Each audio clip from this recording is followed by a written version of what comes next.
আসসালামু আলাইকুম, সবাই কেমন আছেন? আমি আপনাদের মাঝে আবার নতুন একটা ভিডিও নিয়ে হাজির হয়েছি। ভিডিওর মাঝে যে আঙ্কেলটিকে আপনারা দেখতে পারতেছেন, সেই আঙ্কেলটির বাম হাতের দুটো হাড়ি ভেঙে গেছে। সে আসছে আমাদের বাড়িতে চিকিৎসা নেওয়ার জন্য। আমরা তাকে গাছের পাতা তুলে সেই ভাঙ্গা স্থানে লাগিয়ে দিয়েছি এবং কিছুক্ষণ সময় রেখে দিব।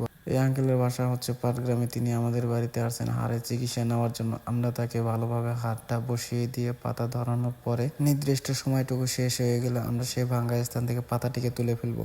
গাছের পাতা দিয়ে হাড় জোড়া চিকিৎসা আমরা কিভাবে করে থাকি তার সাথে দেখার জন্য অনেক লোকজন আসছে আমাদের বাড়িতে। আর অল্প কিছুক্ষণের ভিতরেই আমরা পাতাটা সে ভাঙ্গা স্থান থেকে তুলে ফেলবো। পাতা ধরার সময় শেষ হয়ে গেলে আমরা তাকে বাড়িতে মালিশ করার জন্য কিছু মালিশের ওষুধ দিয়ে দিই এবং পাতাটা সময় শেষ হয়ে গেছে বলে আমরা পাতাটা সেখান থেকে তুলে ফেলি। পাতা তোলার পরে ওনার হাতটা ধরে আমরা হালকাভাবে কিছুটা টান দিয়ে দিই আর আমাদের ভিডিওটা এখানে শেষ করে দিই। ততক্ষণ পর্যন্ত ভালো থাকেন, সুস্থ থাকেন। দেখা হবে আবার নতুন কোনো ভিডিও অন্য কোনো রোগীকে নিয়ে। ধন্যবাদ।